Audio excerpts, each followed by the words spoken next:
Uniform civil code UCC पर BSP की क्या प्रतिक्रिया है, उसके संबंध में बीएसपी का ये कहना है कि यहाँ विशाल आबादी वाले अपने भारत देश में हिंदू, मुस्लिम, सिख, ईसाई, पारसी व बौद्ध आदि इन विभिन्न धर्मों को मानने वाले लोग रहते हैं, जिनके हर मामले में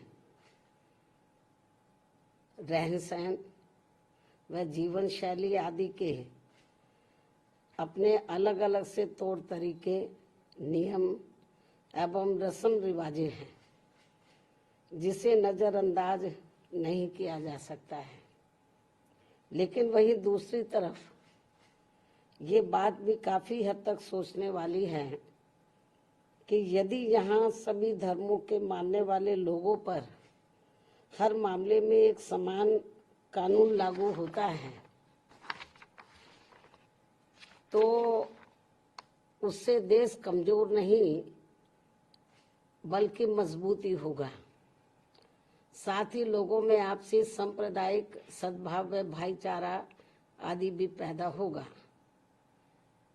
ये बात भी कई हद तक सही है, जिसे खास ध्यान में रखकर ही भारतीय संविधान की धारा 44 में समान सिविल संहिता यानी कि यूनिफॉर्म सिविल कोड यूसीसी को बनाने पर प्रयास वर्णित है, उसका जिक्र किया गया है। लेकिन इसे जबरन थोपने का प्रावधान बाबा साहब डॉक्टर भीमराव अंबेडकर के संविधान में निहित नहीं है और इसके लिए जागरूकता व आम सहमति को श्रेष्ठ माना गया है,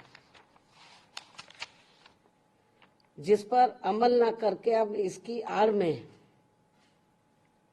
संकीर्ण स्वार्थ की राजनीति करना देश हित में सही नहीं है, जो इस समय की जा रही है। क्योंकि संविधान की धारा 44 में तो समान सिविल संहिता बनाने का प्रयास तो वर्णित है, लेकिन इसे थोपने का नहीं। इसलिए इन सब बातों को खास ध्यान में रखकर ही तब फिर बीजेपी को देश में यूसीसी को लागू करने के लिए कोई कदम उठाना चाहिए था। इसके साथ ही यहाँ मैं ये भी कहना चाहूंगी कि हमारी पार्टी समान सिविल संहिता यानी कि यूसीसी को लागू करने के विरुद्ध नहीं है, बल्कि भाजपा व इनकी सरकार के इसको देश में लागू करने के तौर तरीकों से सहमत नहीं है।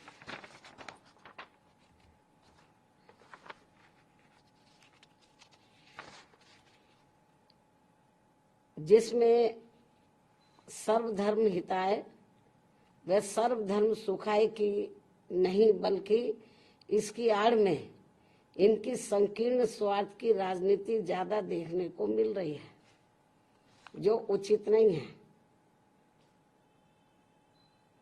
जबकि इससे ऊपर उठकर तब सरकार को इसे लागू करना चाहिए तथा ना ही इसमें कोई धार्मिक पक्षपात होना चाहिए।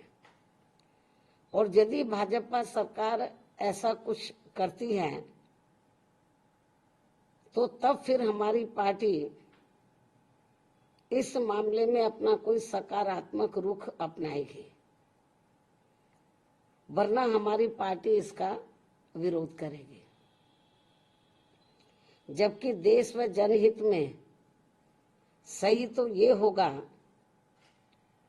कि इस समय सरकार को अति महंगाई, गरीबी, बेरोजगारी तथा शिक्षा, स्वास्थ्य, सुख, शांति, समृद्धि जैसी बुनियादी जरूरतों के अभाव से त्रस्त व पीड़ित करोड़ों मेहनतकश व मजलूम देशवासियों के दुख दर्द पर से ध्यान बांटने में समय, संसाधन व ऊर्जा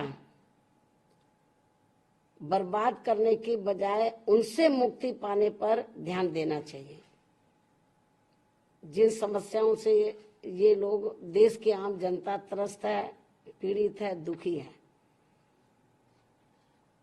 लेकिन इस ओर ध्यान नहीं जा रहा है। इससे ऐसा लगता है कि बीजेपी व इनकी सरकार तो अपनी इन सब कमियों पर से देश की जनता का ध्यान बांटने के लिए, तो ये आम चर्चा है कि अब ये लोग ये समान कानून बनाने की बात कर रहे हैं कि वो सब पर लागू हो। ये लोग जो है ये बात कर रहे हैं कि यूनिफॉर्म सिविल कोड लाया जाए और सभी धर्मों पर एक जैसा वो लागू हो। तो इससे कुछ ये भी आम चर्चा है लोगों में कि जो इस समय जो प्रमुख समस्याएं हैं जिनका मैंने जिक्र किया है, तो उसकी तरफ सरकार का ध्यान नहीं जा रहा है। इससे लोगों में ये आम चर्चा है कि अपनी इन कमियों पर जनता का ध्यान डाइवर्ट करने के लिए, बांटने के लिए ये लोग यूनिफॉर्म सिविल कोड की बात कर रहे हैं कि इसको लाया जाएगा।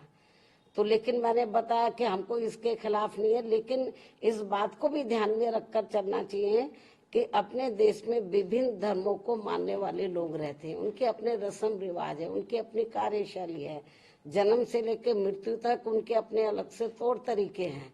तो जब ये कानून बनाए, इन सब चीजों को भी इनको ध्यान में रखकर चलना चाहिए।